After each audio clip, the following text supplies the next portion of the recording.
Vamos falar agora sobre política, eleições de 2026 com o analista político Paulo Gouveia, que está conosco nesta manhã. Obrigado, seu Paulo, pela visita, seja bem-vindo. Foi um grande prazer estar aqui de novo e bom dia, um grande abraço para todos os ouvintes da Itaberá. Seu Paulo, vamos começar pelo assunto local que movimentou, né, o noticiário político nos últimos dias, que é a saída da vice-prefeita Maria Regina do PSDB.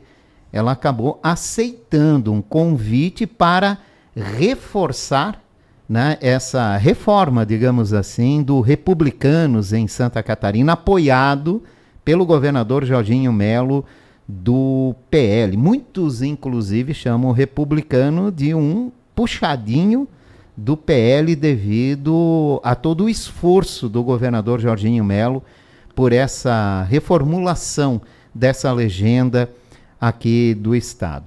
Apesar de ter sido 2 vezes vice-prefeita, seria a primeira vez que Maria Regina possa colocar o rosto dela na urna como uma possível candidata, né?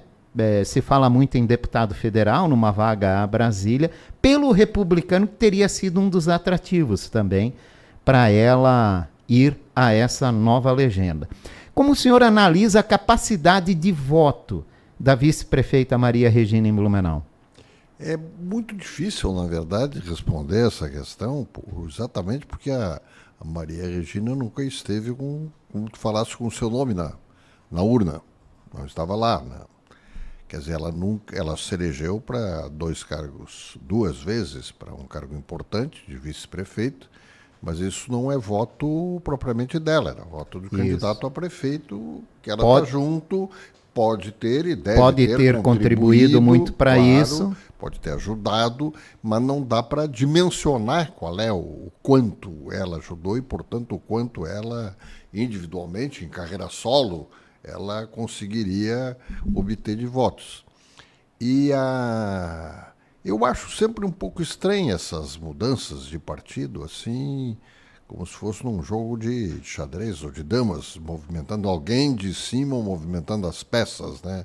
Às vezes não tem muito a ver com, no caso aqui, com a política local, é uma movimentação talvez mais de âmbito estadual, mas feita aqui, quer dizer, como é que o partido vai ter uma legenda maior, um determinado partido, no caso Republicanos, é o que o governador deve ter pensado ao fazer esse movimento com a Ana Regina, tirando ela de um partido, colocando no outro, e isto é um pouco artificial. Às vezes não é uma coisa natural. Até que ponto a própria Maria Regina tinha a intenção de fazer essa jogada. Mas, enfim, a chance dela, independentemente do que aconteceu ou que vai acontecer, depende muito do quem serão os outros candidatos. A eleição de deputados, seja estadual ou federal, tem esta característica, né? Quantos candidatos fortes vai ter na região, porque se disputa um determinado número de votos. Alguns até têm votos fora. Tem casos em que a eleição de alguém considerado um representante aqui da nossa região, até da nossa cidade, e que não depende muito dos votos daqui. Caso de Ismael dos Santos para federal, por exemplo, é o caso de Marquinhos da Rosa para estadual, que são candidatos de uma organização religiosa que dá voto para eles no estado inteiro. Então, não depende muito daqui. Até certo ponto, é também o caso da deputada federal Ana Paula, que, por força do seu partido, do prestígio que a família, né, ela e o marido têm no PT do estado, ela angaria votos em muitos outros municípios e isso lhe garante a quantidade de votos que ela precisaria ter para se eleger, como aconteceu. Uhum. Agora, a maior parte dos candidatos, eles disputam muito o voto local mesmo, né? São, digamos, candidatos raiz aqui, cuja base está solidamente fincada dentro da cidade. E é isto que precisa se ver para dizer, fulana tem chance, o fulano tem chance de se eleger, quantos vão se eleger, depende de quantos e quem serão esses candidatos.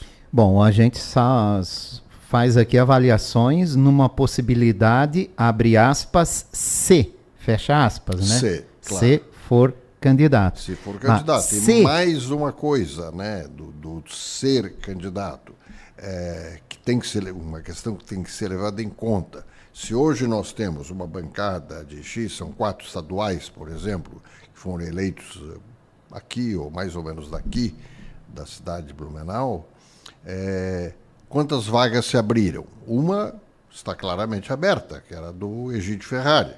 Era deputado, teve bastante votos dentro da cidade e não será mais candidato porque ele é prefeito de Blumenau. Então não vai ser candidato.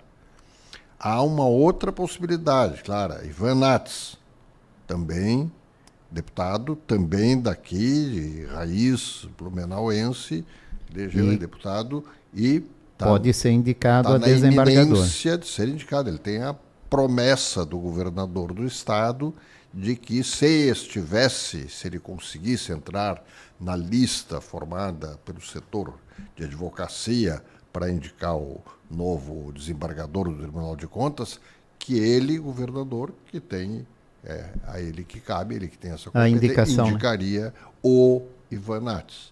Dos 3 indicados. Foram indicados 3, o Nats está entre os 3. Então, supostamente, deverá acontecer.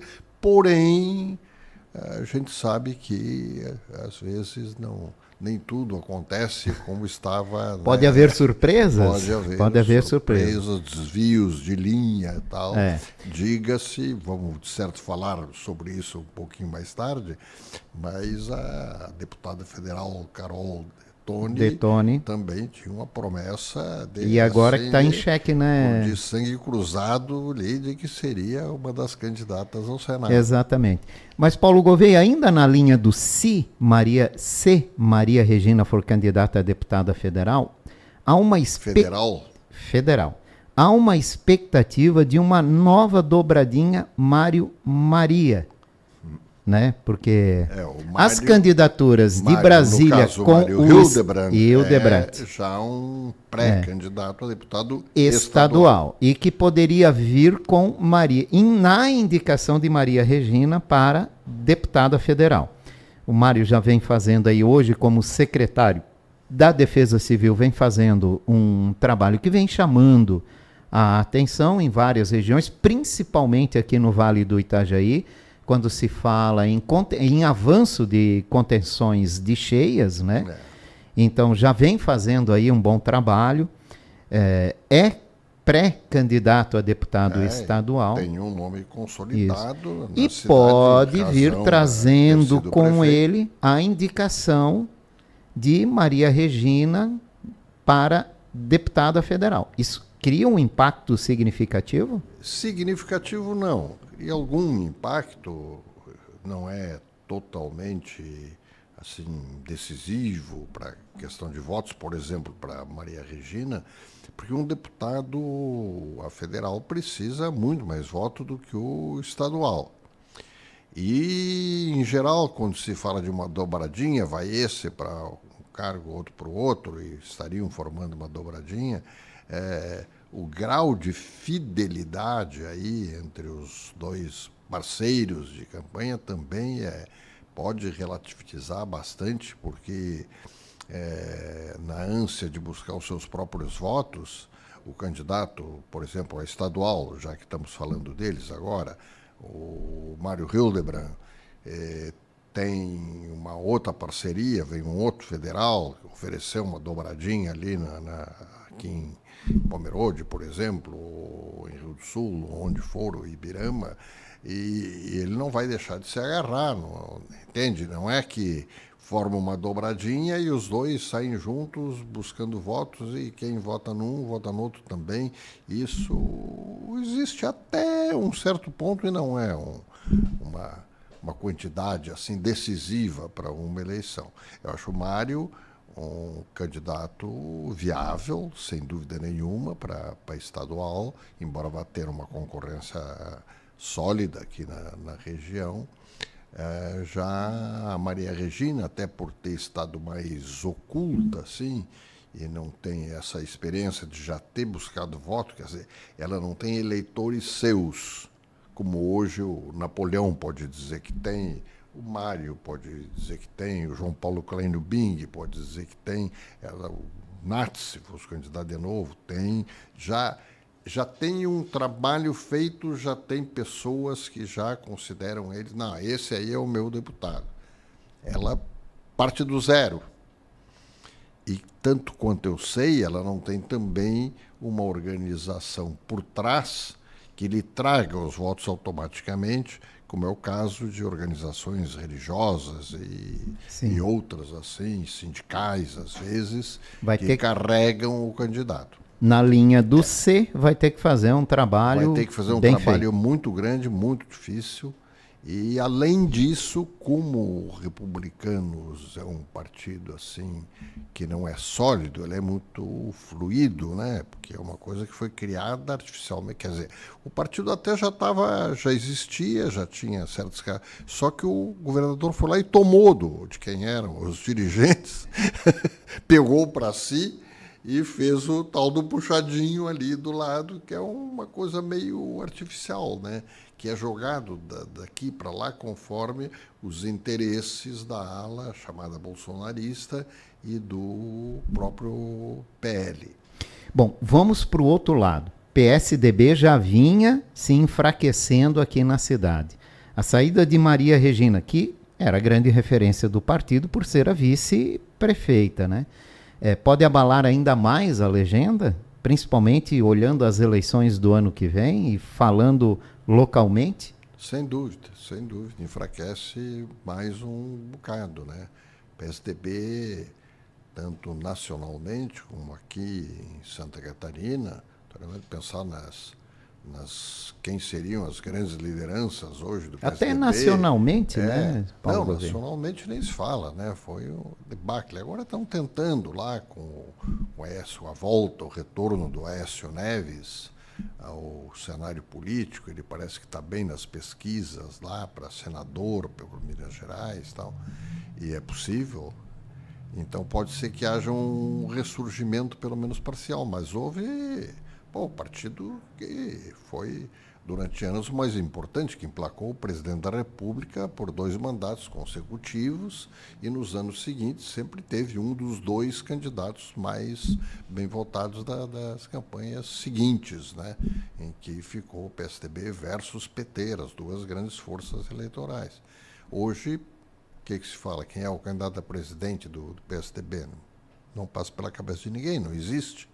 Eles tinham esperança de pegar o Eduardo Leite, né? Eu não sei se acabou indo ou não, mas, de qualquer maneira, ele próprio já disse que não pretende ser candidato a presidente. Então, não tem... o PSDB está muito desmilinguido, assim, está muito enfraquecido e perde mais agora um pedaço significativo aqui dentro da cidade, da região, que é a vice-prefeita de Blumenau. É verdade. Bom, não foi dessa vez. Santa Catarina ganhou mais 4 vagas na Câmara Federal, né? Havia muita expectativa, né? Afinal, eram 4 cadeiras a mais. Isso poderia atiçar a cobiça de muitos políticos para colocar o nome e tentar buscar uma dessas vagas a mais. Só para lembrar, a nossa região aqui, o Vale do Itajaí, tem 3 deputados federais, né? A Ana Paula Lima, do PT, tem também o Ismael dos Santos, né? Que é do PSD, e o do Novo, né? Ali de Pomerode. Então, são 3 cadeiras, né, com 4 vagas a mais, poderia-se até abrir a possibilidade de, quem sabe, né, disputar mais uma vaga, aumentar a representatividade. O senhor acha que, ampliando a representatividade do Estado à região, teria condições de aumentar essa representatividade? E poderia Blumenau ser essa cidade, ter um político a mais lá em Brasília?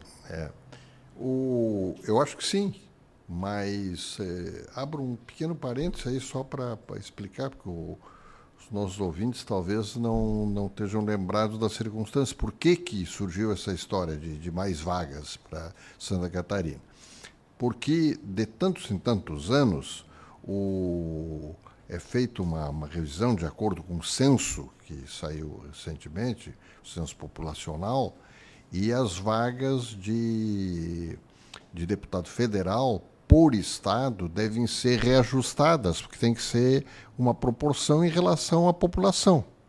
Então, o grande censo, eu acho que é de 10 em 10 anos, então de 10 em 10 anos tem que dar uma mexida. E o censo indicou que deveria ter X vagas a mais no Congresso. Aliás, não indicou isso, desculpa.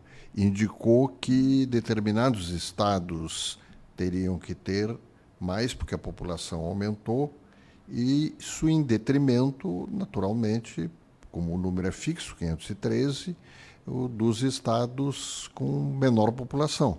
Então tinha que tirar alguns estados iam perder deputados federais e alguns, como Santa Catarina, iam ganhar. Santa Catarina é o que ia ganhar o maior número de deputados federais. O que aconteceu? O Congresso disse, não vamos tirar de ninguém. Como é que vai tirar? O estado lá tem 5 deputados federais, tem 7, 8. Vai dizer, agora vocês têm 2 a menos. É um berreiro lá dentro e insuportável, o ruído lá dentro da Câmara. Então, o que o presidente da Câmara na época, o anterior lá, o Lira, ele disse, não, vamos manter todo mundo como está e vamos aumentar o número total para dar para realmente os estados que devem ter mais, vão ter mais, mas ninguém vai perder nada. E aumentar de 513 para 530 e poucos deputados federais.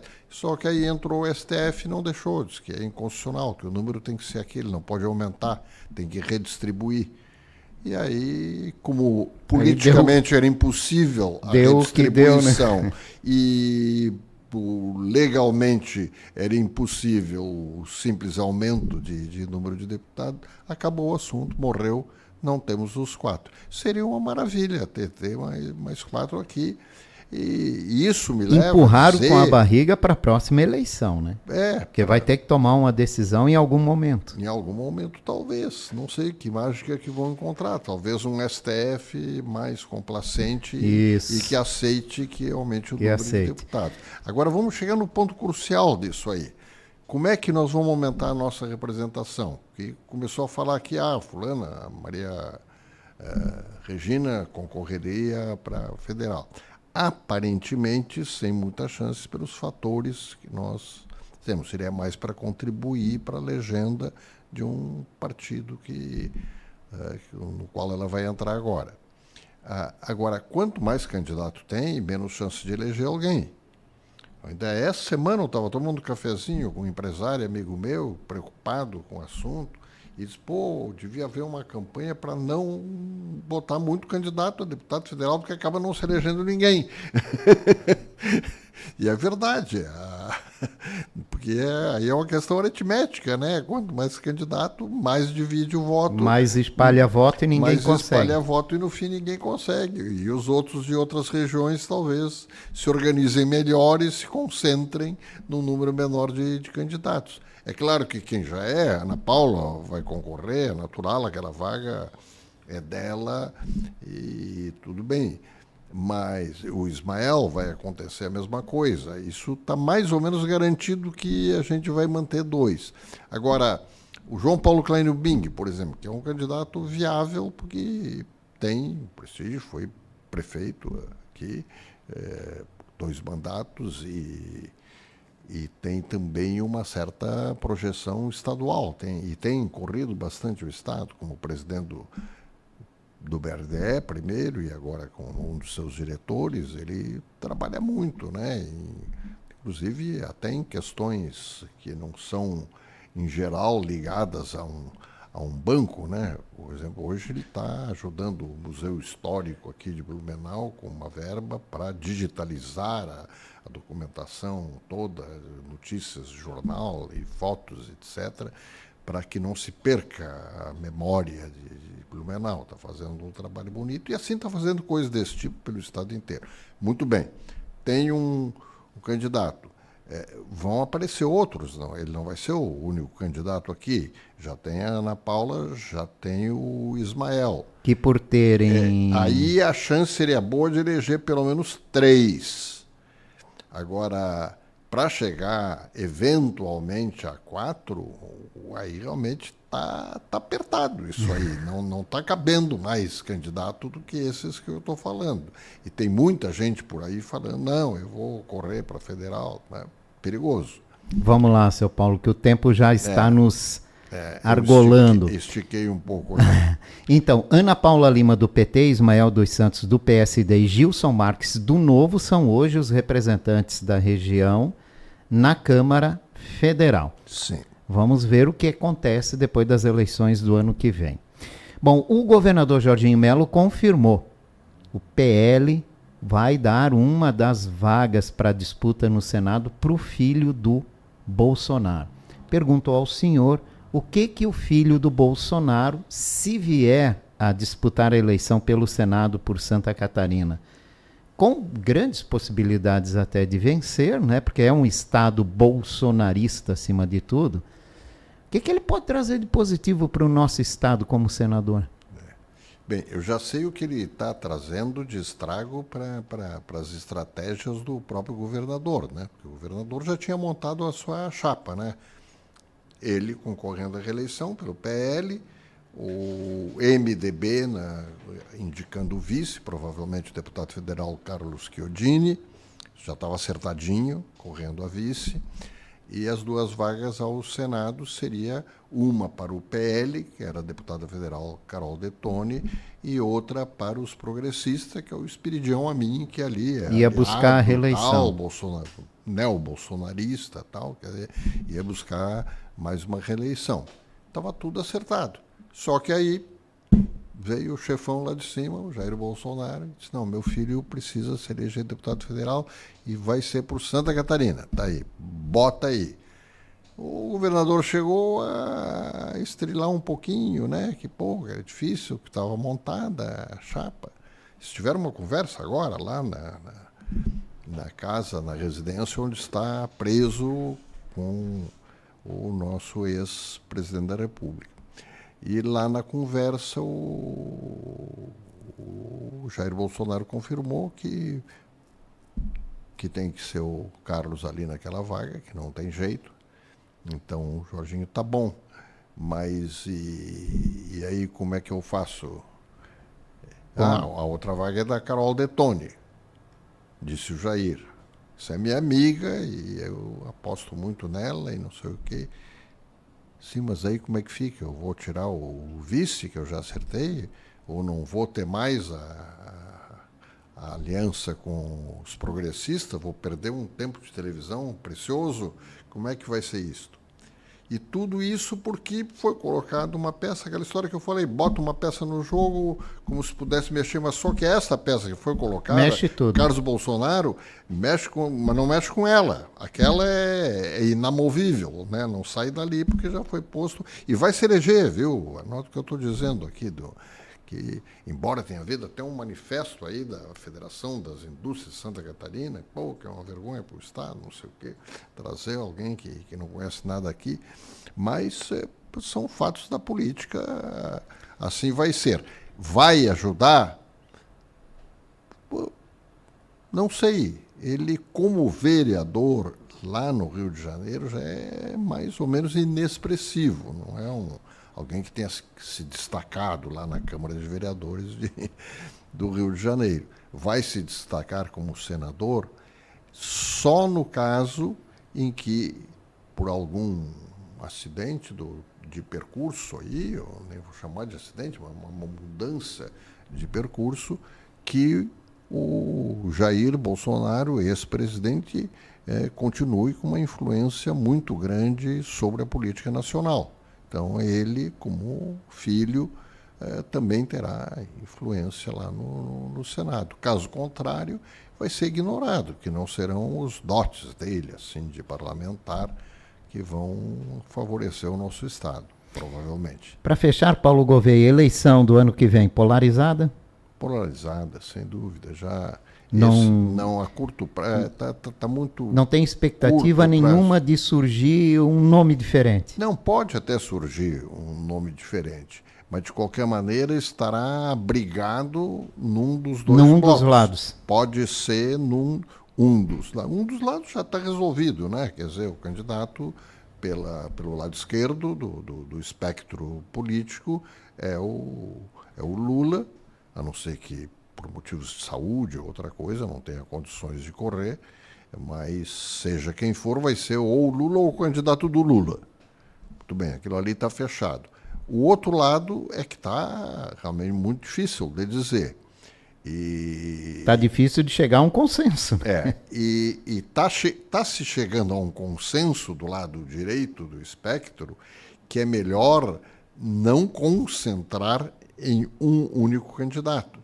Porque se porventura, nessa pré-campanha que está havendo, a campanha antecipada, assim, muita propaganda em torno do Lula e com esta ajuda estranha que tem recebido dos seus adversários, o Lula continue crescendo e chegue a um ponto em que ele estaria muito forte, é um risco muito grande ter um único candidato da oposição, porque pode o Lula ganhar no primeiro turno.